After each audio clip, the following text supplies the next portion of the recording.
من الشیطان الرجیم بسم اللہ الرحمن الرحیم کلا بل لا تکرمون الیتیم ولا تحاضون علی طعام المسکین وتأکلون التراث اکلا لما وتحبون المال حبا جما کلا اذا دکت الارض دکا دکا وجاء ربک والملک صفا صفا وجيء يومئذ بجهنم يومئذ يتذكر الإنسان وأنى له الذكرى يقول يا ليتني قدمت لحياتي فيومئذ لا يعذب عذابه أحد ولا يوثق وثاقه أحد يا أيتها النفس المطمئنة ارجعی الی ربک راضیۃ مرضیہ فادخلی فی عبادی وادخلی جنتی۔ صدق اللہ۔ پچھلی آخری دو آیات کے اندر انسان کا مزاج بیان فرمایا گیا کہ فَأَمَّا الْإِنسَانُ إِذَا مَا ابْتَلَاهُ رَبُّهُ فَأَكْرَمَهُ وَنَعَمَ۔ جس وقت انسان کے اوپر اللہ کی طرف سے نعمتوں کی بارش ہوتی ہے، اس کا اکرام و اعزاز کیا جاتا ہے، مختلف طریقے سے ہوتی ہے، اس کی آزمائش ہے، تو کہتا ہے کہ میرے رب نے میرے اوپر بڑا کرم کر دیا، فیقول ربی اکرمن، میرے رب نے مجھ پر کیا کیا، بڑا کرم کیا، بڑی نوازش کی ہے، اور اس کو وہ کامیابی کا معیار سمجھتا ہے کہ میں بڑا کامیاب انسان ہوں کہ مجھے اللہ نے مال دیا ہے، نعمتیں دی ہیں، اور دنیا دار بھی اس کو بڑا کیا کامیاب انسان سمجھتے ہیں، اور سمجھتے ہیں اس کے اوپر بڑی اللہ کی رحمت ہے، بڑی نوازش ہے۔ وَأَمَّا إِذَا مَا ابْتَلَاهُ فَقَدَرَ عَلَيْهِ رِزْقَهُ، اور دوسرا انسان جس کے اوپر مال کو تنگ کر دیا جاتا ہے، مال بہت کم اس کو دیا جاتا ہے، رزق، فیقول ربی اہان، وہ کہتا ہے مجھے میرے رب نے کیا کر دیا، ذلیل کر دی، اور وہ ناکامی،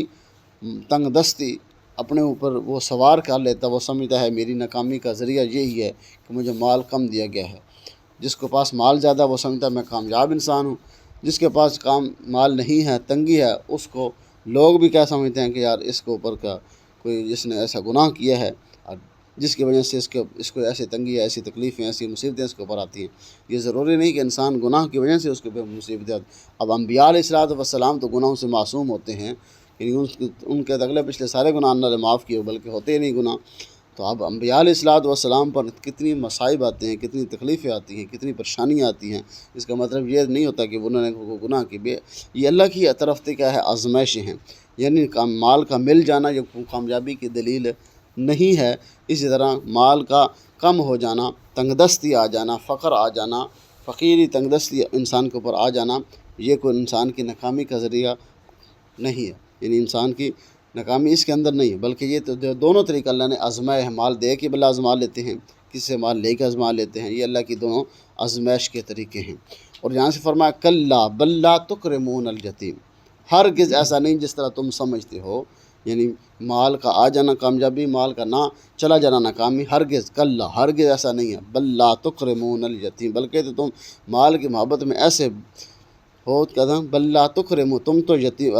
یتیموں کا اکرام بھی نہیں کرتے، یعنی یتیموں کو پوچھتے بھی نہیں، ان کے ساتھ صلح سلوک رکھتے نہیں ہیں، ان کو پوچھتے بھی نہیں، یعنی جو یتیم جن کے والدین دنیا سے رخصت ہو جاتے ہیں ان کے ساتھ بھی اکرام نہیں کرتے۔ ولا تحاضون علی طعام المسکین، اور دوسرا کہ تم مسکینوں کو کھانا بھی کھلاتے بھی نہیں، اور کھلانے کی ترغیب بھی نہیں دیتے۔ ولا تحاضون علی طعام المسکین، یعنی کھانا مسکینوں کو، غریبوں کو، فقیروں کو کھانا کھلانا چاہیے، اور اس کی ترغیب بھی دینی چاہیے لوگوں کو، میں کہ تم یہ بھی کام نہیں کرتے۔ اور تیسرا تم کیا کام کرتے ہو، وَتَأْكُلُونَ التُّرَاثَ أَكْلًا لَمًّا، یتیموں کو اکرام کے ساتھ کھلانا تو اور بات، جب یتیموں کے والدین یعنی ان کے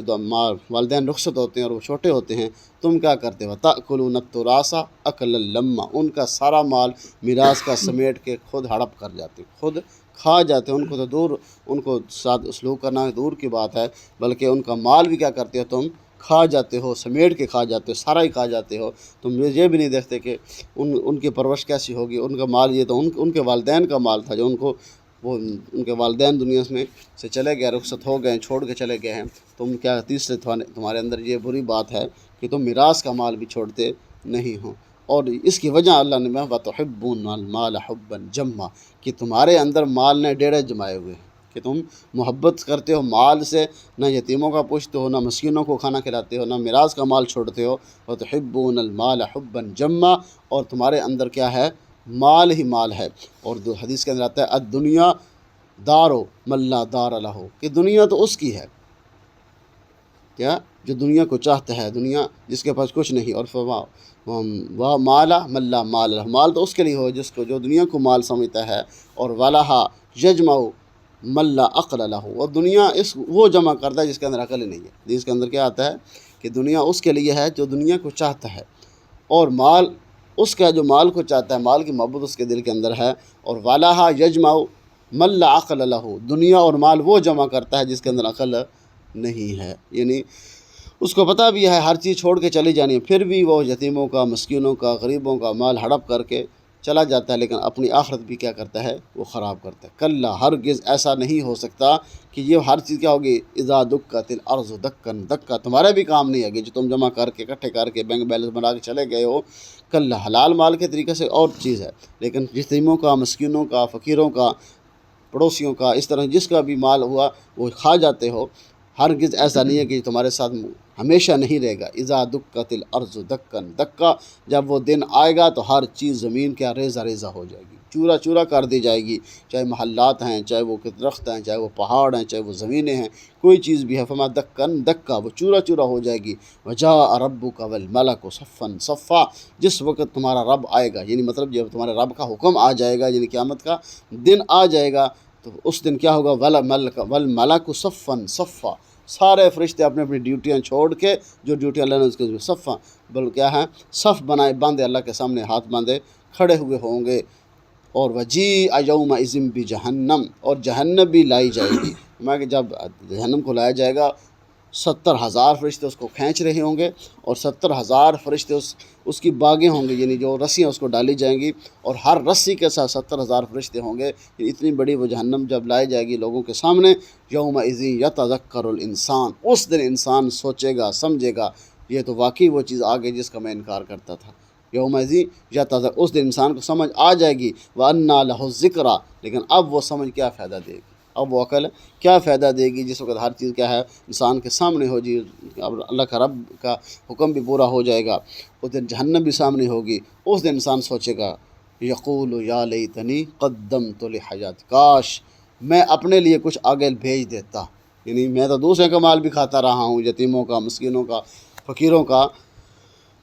اور کیا ہے؟ یقول یا لیتنی قدمت کاش میں اپنے لیے کچھ آگے بھیج دیتا اپنی زندگی کے لیے، تو پھر وہ میرے کیا ہوتا؟ کام آ جاتا۔ فما فیومئذ لا یعذب عذابہ احد آج کے دن اللہ کا عذاب بہت بڑا عذاب ہوگا، اس سے بڑا کوئی عذاب آپ نے دنیا میں نہیں دیکھا ہوگا، یعنی اس سے جتنے بھی آپ کے اوپر تکلیفیں اگر آئی بھی ہیں دنیا کے اندر، تو جو آج جو تکلیف تمہیں پہنچنے والی ہے، آج جو تمہیں پریشانی آنے والی ہے، آج جو اللہ کا عذاب آنے والا ہے وہ بہت بڑا عذاب ہے۔ ولا یوثق وثاقہ احد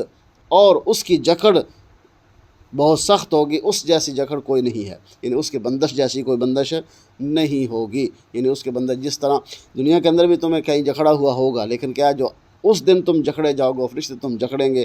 زنجیروں کے ساتھ، رسیوں کے ساتھ، تو وہ جکڑ وہ سخت کیا ہو، پکڑ کیا ہو، بہت بڑی سخت پکڑ ہوگی۔ فما یا ایتھا النفس المطمئنہ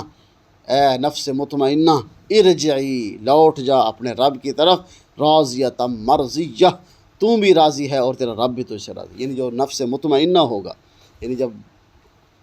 منہ میں بندے کی روح قبض ہوتی ہے تو نیک فرشتے آتے ہیں، تو اس کو کیا کہتے ہیں؟ یا ایتھا النفس اے نفس مطمئنہ، نفس مطمئنہ یعنی جو اللہ کے اوپر ایمان لائے، رسول اللہ صلی اللہ علیہ وسلم کے طریقوں پر ایمان لے آئی، یعنی وہ اس کا نفس مطمئن ہے۔ حضرت ابو امامہ رضی اللہ عنہ فرماتے ہیں کہ جو انسان اللہ کے محبوب نے ایک دعا سکھائی، مطمئنہ کیا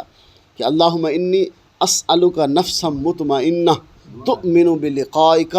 وترضى بقضائک وتقنع بعطائک، یعنی جو انسان یہ دعا مانگتا ہے نا، اللہم انی اسألک نفسا مطمئنہ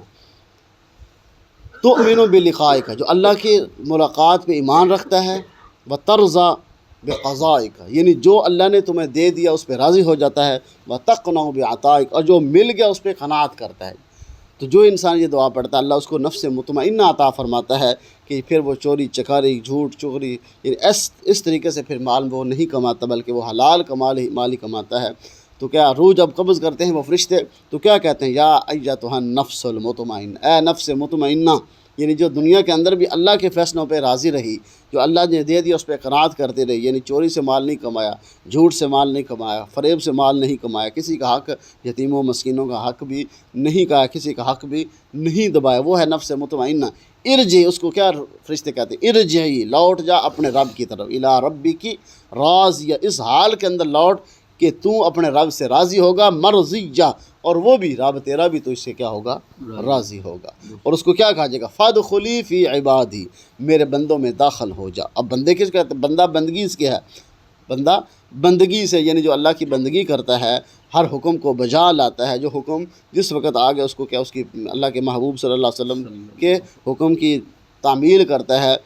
پیروی کرتا ہے، فرما برداری کرتا ہے، وہ ہے بندہ۔ دار انسان بندگی سے ہے، ورنہ کیا بندہ بندہ نہیں ہے بلکہ بندہ تو انسان اتنا گندا ہے کہ انسان اپنے اندر دیکھے تو گند ہی گند ہے، لیکن بندہ اس وقت بنتا ہے جب انسان بندگی پہ اترتا ہے، اللہ کی بندگی کرتا ہے۔ جو انسان بندگی کرتا ہے اس کو کہا جائے گا فادخلی فی عبادی، میرے ان بندوں میں داخل ہو جا جن کے اوپر میرے رحمت کا سایہ ہے، یعنی جس کو اللہ نے اپنا بندہ کہہ لیا، فی عبادی، میرے بندوں میں داخل ہو جا، اور ودخلی جنتی، پہلے بندوں میں داخل ہوگو پھر جنت میں داخل ہو جا۔ بندے تو انسان تو ہر بندہ سمجھتا ہے میں بندہ ہوں، لیکن بندہ کس سے ہے، بندگی سے ہے۔ جو انسان اللہ کی بندگی کرتا ہے وہ بندہ ہے، اور اس کے بعد اس کو کہا جائے گا وادخلی جنتی، اب میری جنت کے اندر داخل ہو جاؤ۔ بندگی